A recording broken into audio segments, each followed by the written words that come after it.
Hello students, आज हम पढ़ेंगे क्लास 9th की हिस्ट्री का chapter first, the French revolution. तो देखो, फ्रांस की क्रांति के बारे में आज हम जानेंगे कि फ्रांस के अंदर क्रांति की शुरुआत कैसे और क्यों हुई। तो यहाँ पर मैंने पॉइंट्स में डाल दिया है इनको, ताकि आप लोग इजीली समझ लो सारी चीज़ों को। तो मैं पहले पॉइंट से लेकर के 6 पॉइंट तक आपको चेन में समझाऊंगी और आप इजीली उसको गेन कर लेंगे। जैसे कि हम पहले पॉइंट से शुरुआत करेंगे। मॉर्निंग ऑफ 14 जुलाई 1789, 14 जुलाई 1789। इस दिन की सुबह को क्या हुआ था कि पेरिस में जो किंग था लुई 16, उसने अपने ट्रूप्स को आदेश दे दिया, अपने ट्रूप्स को कमांड किया कि वो पेरिस सिटी के अंदर चले जाएं। तो ट्रूप्स का मूवमेंट से यहाँ यही मतलब है कि वो ट्रूप्स जो है पेरिस सिटी के अंदर आते हैं और उनके आने के बाद एक र्यूमर, एक अफवाह लोगों के बीच में फैल जाती है कि लुई 16 चाहता है कि उनकी जो आर्मी है, उनके जो ट्रूप्स हैं, लोगों पर ओपन फायर करें, लोगों पर गोलियां चलाएं। तो इस र्यूमर को लेकर के लोगों नहीं क्लैरिफाई कर पाते हैं कि आखिर उसने यहाँ पर जो सैनिकों को क्यों भेजा है। तो वो क्या करते हैं, टाउन हॉल के सामने जा कर के खड़े हो जाते हैं। 7,000 मैन एंड वीमेन गैदर हो जाते हैं टाउन हॉल के सामने, और वहाँ पर जा कर के वो लोग ये डिसाइड करते हैं कि हम लोग एक सेना बनाएंगे, और जब सेना बनाएंगे तो फिर हम लोगों को वेपन्स भी चाहिए होंगे, आर्म्स की ज़रूरत होगी। तो हथियारों के लिए वो क्या करते हैं, वो सोचते हैं कि हम लोगों को हथियार कहाँ मिलेंगे, गवर्नमेंट बिल्डिंग्स में मिलेंगे। जो सरकारी बिल्डिंग्स हैं वहाँ पर हमको ज़रूर वेपन्स मिल जाएंगे। और इसको सोचते हुए कुछ लोगों का ग्रुप जो है उनमें से पेरिस के ईस्टर्न पार्ट की तरफ मूवमेंट करता है। वहाँ पर एक वर्साइल का फोर्ट्रेस है और वो एक तरीके से बना हुआ था उस टाइम डेस्पोटिक रूल का सिंबल। तो लोगों की नज़रों में वो बहुत ज़्यादा बुरा था और वो उससे बहुत ज़्यादा नफ़रत करते थे, क्योंकि उन्हें लगता था कि ये जो लुई 16 है उसके तानाशाही के शासन का, रूल का क्या है, एक सिंबल है। एक तरीके से उस टाइम वो जेल बना हुआ था, वहाँ पर प्रिजनर्स रहते थे। तो उन लोगों ने अटैक कर दिया उस वर्साइल के फोर्ट पर। वहाँ का जो कमांडर था उसको मार दिया उन लोगों ने, और वहाँ पर जो प्रिजनर्स थे, हालांकि ज़्यादा नहीं थे, 7 प्रिजनर्स थे केवल, लेकिन उनको फ्री कर दिया। और वहाँ पर जितने भी उनको आर्म्स मिले उनको वो उन्होंने ले लिया।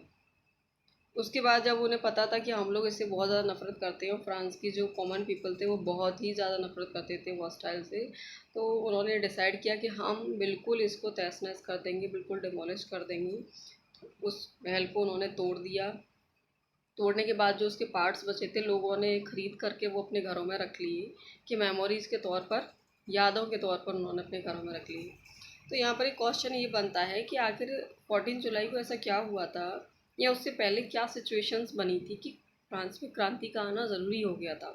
जो फ्रेंच रिवॉल्यूशन हुई थी उसके लिए आखिर ऐसे क्या कारण बने थे कि लोगों के बीच में ऐसा र्यूमर क्यों फैला, लोगों को लुई 16 पर बिलीव क्यों नहीं था। तो ये सारे जब क्वेश्चन बनते हैं तो इन सब के पीछे क्या कारण था, और फ्रांस की जो रिवॉल्यूशन शुरू हुई थी उसके मेन रीजंस क्या थे। तो इन सबको समझने के लिए हम थोड़ा सा पीछे चलेंगे। तो शुरू करेंगे लुई 16 से। 1774 में लुई 16 राजगद्दी पर बैठे, ही असेंडेड द थ्रोन। और वो एक बूर्बो फैमिली थी, बूर्बो डायनेस्टी वहाँ चल रही थी, तो उस फैमिली से वो बिलोंग करता था। जब वो 20 ईयर्स का था तो उसकी शादी मैरी एंटोनेट से हुई, जो कि एक ऑस्ट्रियन प्रिंसेस थी। उससे उसकी शादी हुई। When he ascended the throne, he found empty treasury. जब वो सिंहासन पर बैठे और उन्होंने पाया कि भाई खजाना तो बिल्कुल खाली है ही नहीं उसमें कुछ। तो उसका कारण क्या था, उसका कारण ये था कि जो फ्रांस था वो बहुत लंबे टाइम से युद्धों में यानी वॉर में लगा हुआ था, और उसकी वजह से उसके जो फाइनेंशियल रिसोर्सेज थे वो पूरी तरीके से ख़त्म होने की कगार पर आ गए थे। तो यहाँ पर ज़रा देख लीजिए, ये लुई 16 है और ये इनकी वाइफ है मैरी एंटोनेट। उसके साथ लुई 16 ने क्या किया, बहुत अच्छा काम किया लुई 16 ने, कि लुई 16 ने जो अमेरिका की 13 कॉलोनीज़ थी, उस टाइम ब्रिटेन के अंडर में थी वो, ब्रिटेन ने उनको कब्जा कर रखा था, तो 13 कॉलोनीज़ को उसने फ्री करने में, उनको इंडिपेंडेंसी लेने में उसने हेल्प की थी। जिसकी वजह से फ्रांस पर बहुत ज़्यादा कर्ज हो गया था। पहले से ही फ्रांस पर कर्ज था, और जब ब्रिटेन से उसको युद्ध करना पड़ा और 13 कॉलोनीज़ को फ्री कराने की उसने पूरी कोशिश की और करा भी दिया, वो इंडिपेंडेंस हो भी गई, तो उसके साथ क्या हुआ, फ्रांस पर कर्ज और ज़्यादा बढ़ गया, लोन बहुत ज़्यादा बढ़ गया था फ्रांस पर। जब लुई 16 ने देखा कि लोन बहुत ज़्यादा बढ़ गया है, और जो लैंडर्स थे जिन्होंने स्टेट को लोन दिया था, उन्होंने डिमांड की कि हमको तो ब्याज ज़्यादा चाहिए, we want 10% interest on loans. तो उन्होंने ये डिमांड की कि हमको लोन पर 10% का ब्याज चाहिए, 10% का इंटरेस्ट चाहिए। तो लुई 16 के लिए बहुत ज़्यादा मुश्किल का दौर था कि उसको समझ में नहीं आ रहा था कि आखिर किया क्या जाए। एक तरफ तो वर्साइल का पैलेस था जिसमें कि रॉयल फैमिली और खुद लुई 16 और उनकी वाइफ मैरी एंटोनेट वहाँ पर रहते थे। तो बहुत ज़्यादा मुश्किल का दौर था उसके लिए कि किस तरीके से उस पैलेस को मेंटेन किया जाए, उसके साथ साथ ट्रूप्स को कैसे मेंटेन किया जाए, जो यूनिवर्सिटीज़ हैं, गवर्नमेंट ऑफिशियल्स हैं, उनको भी मैनेज करना है, उसके साथ साथ जो डेली एक्सपेंसेस हैं उनको भी मैनेज करना है, फिर सबसे बड़ी बात कि लोन भी पे करना है। तो लुई 16 के सामने बहुत ज़्यादा सिचुएशन बहुत सीरियस थी कि आखिर क्या करना चाहिए। तो लुई 16 ने डिसाइड किया कि क्यों ना हम टैक्सेस को इंक्रीज़ करके इम्पोज कर दें। तो ये प्रपोजल दिया था, जो फिफ्थ वाला पॉइंट आप देख रहे हैं कि प्रपोजल टू इंक्रीज टैक्सेस, तो यही प्रपोजल दिया था लुई 16 ने कि हम क्या करते हैं कि टैक्सेस इंक्रीज कर देते हैं कॉमन पीपल के ऊपर। अब बात ये थी कि टैक्सेस को इंक्रीज करने का प्रपोजल भले ही लुई 16 का था, लेकिन उससे प्रॉब्लम किसको होती, जो आम जनता थी, जो कॉमन पीपल थे, उनके ऊपर बहुत ज़्यादा बर्डन पड़ सकता था, क्योंकि ऑलरेडी कई तरीके के टैक्सेस उन पर इम्पोज हो रखे थे। अच्छा, टैक्सेस कौन पे करता था और कौन नहीं, ये सारी चीज़ जानने के लिए हम थोड़ा सा पढ़ेंगे फ्रांस की सोसाइटी के बारे में कि आखिर फ्रांस की सोसाइटी 1789 से पहले कैसी थी। तो अब यहाँ पर देखो, फ्रांस की सोसाइटी है 1789 से पहले, सोसाइटी ऑफ फ्रांस बिफोर 1789। 1789 से पहले फ्रांस की सोसाइटी 3 स्टेट्स में डिवाइडेड थी। फर्स्ट स्टेट जिसमें क्लैरिजीज थे, जो चर्च में काम करते थे। सेकंड स्टेट में इसमें नोबल्स थे, नोबलिटीज़ थे, जो मोस्टली रॉयल फैमिली से कहीं ना कहीं बिलोंग करते थे, कैसे भी न कैसे वो कनेक्टेड होते थे, और उनका कहीं ना कहीं बॉन्ड होता था उनके साथ। और थर्ड स्टेट के लोग थे जनरल पीपल, कॉमन पीपल रह गए, जितने भी बचे हुए लोग थे वो सब थे किसमें, थर्ड स्टेट में। ठीक है, तो जिसमें लॉयर थे, डॉक्टर थे, बिजनेसमैन थे, मर्चेंट्स थे, शॉपकीपर, क्राफ्टमैन, ये सारे लोग कहाँ रह गए, हमारे थर्ड स्टेट में। तो एक चीज़ यहाँ पर समझो कि जो फर्स्ट स्टेट, ये जो फर्स्ट स्टेट है और ये सेकंड स्टेट है, इन दोनों को ही टैक्स पे नहीं करना पड़ता था। जो टैक्स था वो पे नहीं करना पड़ता था। ठीक है, और ये बचा थर्ड स्टेट, तो इसको क्या करना पड़ता था, टैक्स पे करना पड़ता था। तो जितना भी टैक्स का जो बोझ बढ़ता था वो किस पर बढ़ता था, थर्ड स्टेट के लोग, जिसमें कि मोस्टली सारे लोग कैसे थे, कॉमन पीपल थे, उनके ऊपर पूरा बोझ बढ़ जाता था। फर्स्ट स्टेट और सेकंड स्टेट के लोग वो मोस्टली अपनी लग्जरियस लाइफ जीते थे, उनके पास बर्थ प्रिविलेजेस थे, यानी कि जन्म विशेष अधिकार थे उन लोगों के पास, लेकिन थर्ड स्टेट के लोगों के पास ऐसा कुछ भी नहीं था। और एक प्रॉब्लम थी कि जो फर्स्ट स्टेट और सेकंड स्टेट के लोग थे, उन्होंने फ्रांस की जो लैंड थी उसका 60% कवर कर रखा था। दैट मीन चर्च और नोबल्स ने मिलकर के 60% ज़मीन को कवर कर रखा था, कब्जा रखा था, और 40% जो लैंड बची थी उस पर कॉमन पीपल अपना जीवन निर्वाह कर रहा था, अपने आप को वहाँ पर सर्वाइव कर रहा था, किसी भी तरीके से अपनी लाइवलीहुड को चला रहा था। तो थर्ड स्टेट के लोगों के पास एक तो पॉपुलेशन सबसे ज़्यादा थर्ड स्टेट के लोगों की थी, क्योंकि जो 90% पॉपुलेशन थी वो वहाँ के फार्मर्स की थी। उसके बाद बचे थे आपके इसमें, तो फार्मर्स ही हो गए, उसके बाद मर्चेंट हैं, लॉयर हैं, टीचर हैं, गवर्नमेंट ऑफिशियल्स हैं, प्रोफेशनल्स हैं, ये सारे लोग भी इसी में शामिल थे। लेकिन जो थर्ड फर्स्ट और सेकंड स्टेट के लोग थे उनकी जो न्यूमेरिकली संख्या थी, न्यूमेरिकली अगर उन्हें देखा जाए तो वो बहुत ज़्यादा नहीं थे, लेकिन थर्ड स्टेट के लोग बहुत ज़्यादा थे। और एक बात थी कि जो फार्मर्स थे उनके पास बहुत कम फार्मर ऐसे थे जिनके पास खुद की ज़मीन होती थी, अदरवाइज़ वो हमेशा दूसरों के लिए काम करते थे। ठीक है, तो इतना आप लोगों को समझ में आ गया होगा कि फर्स्ट स्टेट, सेकंड और थर्ड स्टेट में डिवाइडेड थी फ्रांस की सोसाइटी।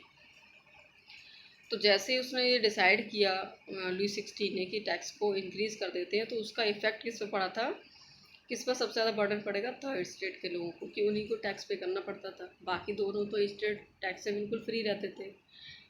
तो अब ज़रा देख लें कि हम टैक्सेस किस किस तरीके के लोग देते थे वहाँ पर। तो एक तो था टैक्स। तो ये एक ऐसा टैक्स था जो चर्च लेवी करता था, चर्च लेता था। एक तरीके से आप समझ लो इसको रिलीजियस टैक्स कह सकते हैं हम लोग, दैट मीन धार्मिक कर कह सकते हैं कि धर्म के नाम पर उससे लोगों से टैक्स लिया जाता था। दूसरा टाइप था जो डायरेक्ट टैक्स था।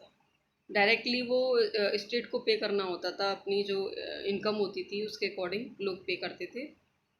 तो ये डायरेक्ट टैक्स था। इसके अलावा कुछ टैक्सेस थे जिनको इनडायरेक्ट टैक्सेस बोला जाता था। ये टैक्सेस किस पर लगे हुए थे, जो डेली, जो हमारे एवरीडे लाइफ की जो कंजप्शंस हैं, डेली की यूज़ करने वाले जो चीज़ें हैं, उन पर लगा हुआ था।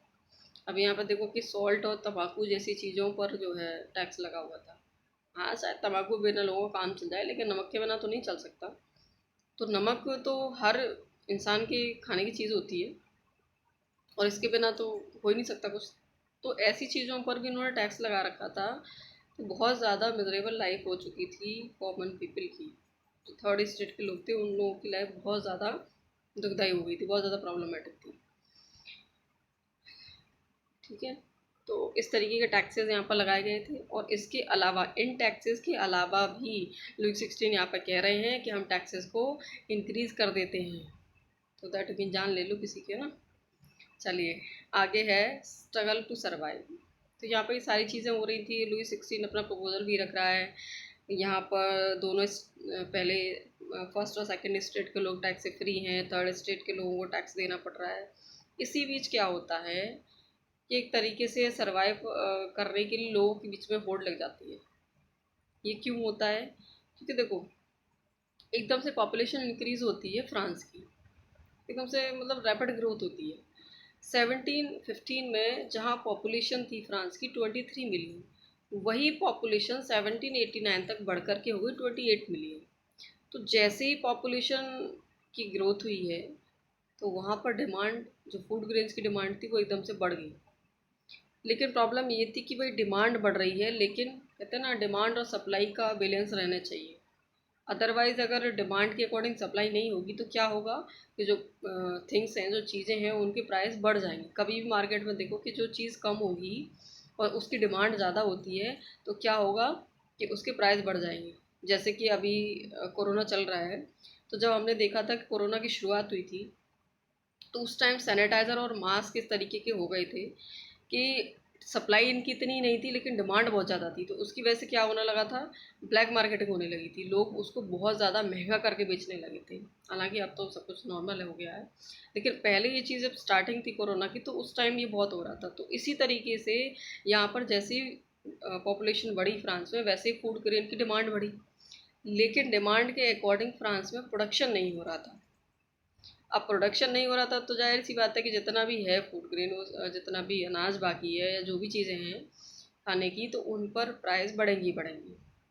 इसके साथ साथ वहाँ पर क्या हो रहा था, जो वर्कर्स थे, जो फैक्ट्री में काम करते थे, या जो लेबरर्स थे जो वर्कशॉप में काम करते थे, उन लोगों के वेजेस बिल्कुल फिक्स थे।